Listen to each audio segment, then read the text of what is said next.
আমাদের হাওড়া শহরের আমি আবারও এসে গেছি সাঁতরাগাছি ঝিলে। এ দেখুন, এটা একটা সময় বোট ছিল যেখানে বিভিন্ন পাখির ছবি দেওয়া থাকতো, নাম লেখা থাকতো। এখন বোট পুরো সাদা হয়ে গেছে, বোটে কিছুই লেখা নেই। আর আমি ভিতর দিকে যাচ্ছি, আমি এর আগেও দেখিয়েছি, আমি বারবার এটা দেখানোর চেষ্টা করি। দেখুন, এইখানে আমি এখান থেকে দেখাচ্ছি ঝিলটা। এই হলো সাঁতরাগাছি ঝিল।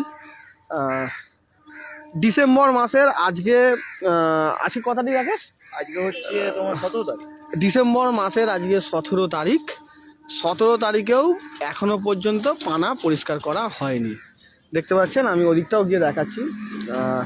ওই মাঝে মাঝে কিছু কর্মী আসে, অল্প কিছু পানা তোলে। দেখুন এইখানটা অল্প একটু জল আছে, এইটুকুই পানা তুলেছে। ডিসেম্বর মাসের আজকে 17 তারিখ। আমি আবারও লাইভে এসেছি। আমি ডিসেম্বর মাসের 2 তারিখে একটা লাইভ করেছিলাম, যে আমাদের এতদিন বাদে ঝিল পরিষ্কার করা শুরু করেছে। তো এতদিন 2 তারিখ থেকে 17 তারিখের মধ্যে দেখুন কীরকম পরিষ্কার হয়েছে, দেখুন আপনারাই দেখুন। আর যারা এর আগে সাঁতরাগাছিতে এসেছেন তারা আমার সঙ্গে সহমত হবেন, এই ডিসেম্বর মাসের এই সময়ে, এই বিকেলবেলা সূর্য অস্ত যাওয়ার সাথে সাথে পাখির কলরবে এই জায়গা মনোমুগ্ধকর হয়ে যেত। কিন্তু এখন সেসব অতীত। এখন পাখির আওয়াজ শোনা যাচ্ছে, অল্প শোনা যাচ্ছে, কিন্তু পাখি কোথায় কোথায় বসবে পাখি? দেখুন এই অবস্থা। আমার সঙ্গে ভাই রাকেশ রয়েছে। রাকেশ, তুই তো মর্নিং ওয়াকে আসিস এদিকে, সকালবেলা কি দেখিস? পাখি দেখতে পাস? না, আমি এর আগেও এসেছিলাম। এই পরশু দিনের কথা হবে, পরশু দিনে এসেছিলাম। পরশু দিন 2জন পর্যটক এসেছিল এখানে। ওরা দূরবীন নিয়েও ক্যামেরা নিয়ে ছবি তোলার চেষ্টা করছিল। তো আমাকে জিজ্ঞেস করেছিল যে এখানকার স্থানীয় নাকি? আমি বলছি হ্যাঁ দাদা, আমিও স্থানীয় আছি। তো আমাকে জিজ্ঞেস করলো যে পাখি এই সময় তো পাখি ভর্তি থাকে, তো আসেন। ওরাই নিজেরাই আমাকে বললো যে ঝিলের যে এই অবস্থা, পাখি আসবে কোথায়? তারা মানে আমিও ছবি তুলতে এসেছিলাম সেই সময়টা। তো তারাই বলে গেল যে সামনের বছর তো ঝিল তো আর কিছুই দেখা যাবে না, পাখি তো আসার নামই নেই। আর সত্যি যা অবস্থা হয়েছিল, একটাও পাখি দেখতে পাই। দেখুন, আমি একটা প্রান্ত থেকে ভিডিও করছি। আমি এর আগের ভিডিওটা ওই পার থেকে করেছিলাম 2 তারিখে। আমি এখন রয়েছি সাঁতরাগাছি স্টেশনের দিকটাতে, আর আমি আগের বারে করেছিলাম 2 তারিখে ওপার থেকে, ওই ঝিলের ওপার থেকে। এই ঝিলটা অনেক বড় ঝিল। আমি কিলোমিটার বা একরে আমি মাপ বলতে পারবো না, আমার জানা নেই। যারা জানেন তারা বলতে পারবেন, আমি সঠিকটা জানি না বলে বলতে পারবো না। কিন্তু এই ঝিলটা যদি একজন প্রাপ্তবয়স্ক মানুষ 1 পাক হাঁটে তার নর্মাল গতিতে, তার মিনিমাম প্রায় 25 মিনিট সময় লাগবে একটা ঝিল 1 পাক ঘুরতে, কারণ এত বড়ই ঝিল। তাও একটা আমি প্রাপ্তবয়স্ক ছেলে বা লোকের কথা বললাম, একটু বয়স্ক বা বাচ্চা হলে আরও বেশি লাগবে। তো এত বড় একটা ঝিল, এত বড় একটা প্রাকৃতিক সম্পদ আমাদের হাওড়া শহরের, যেখানে সকলেই আমরা জানি সাঁতরাগাছি পাখিরালয় নামেই পরিচিত। আমি ওদিকটাও যাচ্ছি। সেই সাঁতরাগাছি পাখিরালয় আজকে এই প্রাকৃতিক সম্পদ কোথায় যেন ইতিহাসের দোরগোড়ায় দাঁড়িয়ে আছে। দেখুন এত সুন্দর একটা জায়গা। এখানে দেখুন এরকম তার দিয়ে ঘেরা থাকতো একটা সময়, এত অবধি ঝিল ছিল। দেখুন এই অবধি ঝিলের জল আসতো। এখানে দেখুন এরকম, এই যে এরকম তার দিয়ে ঘেরা থাকতো, সেই তার ভেঙে পড়ে গেছে, গাছও পড়ে গেছে। কি বলবো, আমি কার কথা বলবো আমি জানি না, কোন দপ্তর দেখে। কেউ বলে বন দপ্তর, কেউ বলে ভারতীয় রেল, আমি জানি না কোন দপ্তর দেখে। কিন্তু যেই দেখুক, আমাদের হাওড়া শহরের এই প্রাকৃতিক সম্পদটা কোথায় যেন হারিয়ে যাচ্ছে। আমি আপনাদেরকে একটা জায়গা থেকে দেখাচ্ছি। আমি যাচ্ছি একটু এগিয়ে, এই রাস্তাটা সোজা বিএনআর মাঠের দিকে গিয়েছে। আমি এর আগে এই জায়গা থেকে ভিডিও করেছি। এই জায়গাটা খুব পাখি থাকে প্রত্যেক বছর।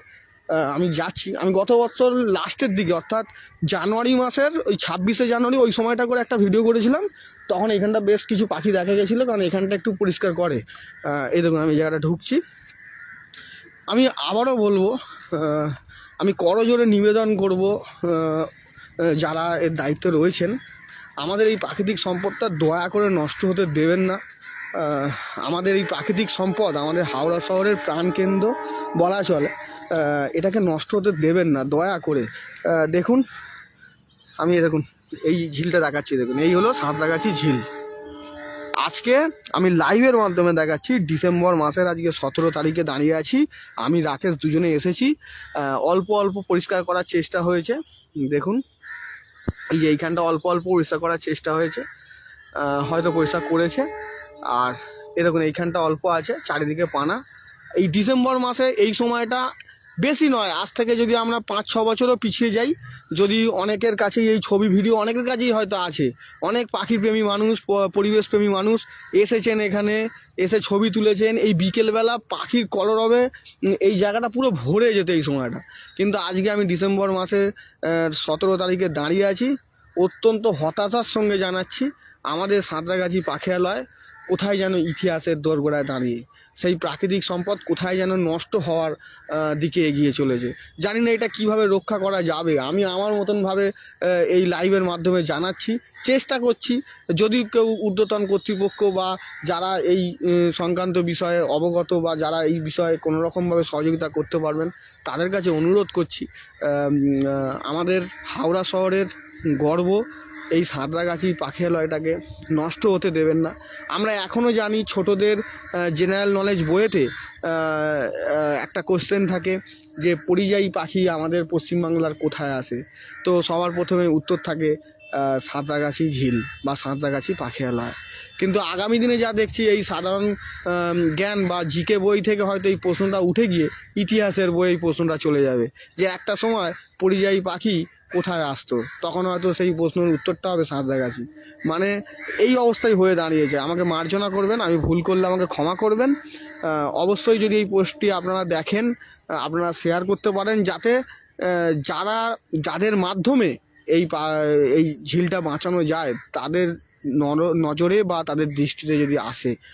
আমি আবারও একজন আমাদের হাওড়া শহরের নাগরিক হিসাবে করজোড়ে নিবেদন করছি, আমাদের এই ঝিলকে ফিরিয়ে দিন, আমাদের এই প্রাকৃতিক সম্পদকে ফিরিয়ে দিন।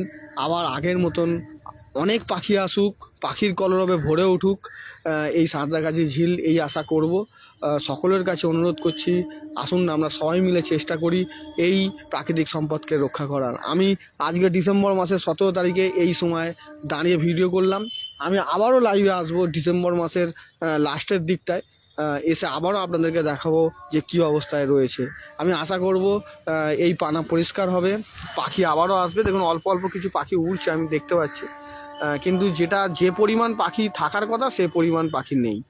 কারণ এই সময়ে এই ডিসেম্বর মাসের 17 তারিখ মানে এই সময়টা একটা সময় প্রচুর পাখি আসতো। অনেকেই হয়তো সেই দৃশ্য দেখেছেন, কিন্তু আজকে সেই দৃশ্য কোথায় যেন ইতিহাসের দোরগোড়ায় দাঁড়িয়ে। দেখুন এখানটা কিছু পাখি উড়ছে আমি দেখতে পাচ্ছি, এই দেখুন।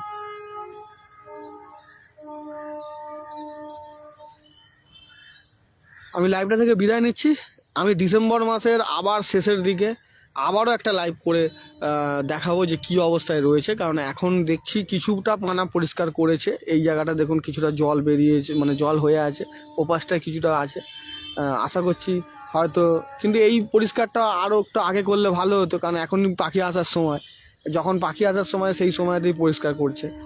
যাই হোক, পরিষ্কার হচ্ছে, দেখা যাক। পাখি আমাদের যারা অতিথি, যারা সুদূর সাইবেরিয়া থেকে নাকি আসে, বিভিন্ন দেশ থেকে আসে, বিভিন্ন জায়গা থেকে আসে এই পাখি, এসে আমাদের এই হাওড়া শহরের এই সাঁতরাগাছি ঝিলেতেই আসে। তো এই দৃশ্য হয়তো আমরা আবারও দেখব, সেই আগে যেরকম আমরা দেখতাম পুরো ঝিল ভর্তি পাখি, এবং ঝিলের মাঝে যে ছোট ছোট দ্বীপের মতন অংশগুলোতে পাখিগুলো বসে, সেই দৃশ্য আবার আমরা দেখতে পাবো যেরকম ছোটোবেলায় দেখতাম। আমাদের যারা জেনারেশান নেক্সট, যারা এখন বর্তমানে শিশু রয়েছে বা আগামী প্রজন্মও হয়তো সেই দৃশ্যও দেখতে পাবে যে পাখি আসছে, পাখি উড়ছে, পাখি বসছে। এটুকু বলে আজকের মতো এই লাইভটা থেকে বিদায় নিচ্ছি। অবশ্যই লাইভটা শেয়ার করতে পারেন যাতে আরও কিছু মানুষ জানতে পারে, বিশেষ করে যারা এই ঝিল রক্ষণাবেক্ষণের দায়িত্বে রয়েছেন। তাদের কাছে আবারও আমি নিবেদন করছি, করজোড়ে অনুরোধ করছি, আমাদের প্রাকৃতিক সম্পদ থেকে দয়া করে বাঁচিয়ে দিন, যাতে পাখিরা আবার আসে, আমাদের হাওড়া শহরের এই অতিথিরা আবারও যেন এই ঝিলে বিচরণ করতে পারে, পাখির কলরবে ভরে উঠতে পারে। আমি অল্প অল্প পাখির কলরব শুনতে পাচ্ছি, আমি জানি না আপনারা লাইভে শুনতে পাচ্ছেন কি না। এরকম কলরবে যেন মুখরিত হয় এই সাঁতরাগাছি পাখিরালয়। আমাদের হাওড়া শহর।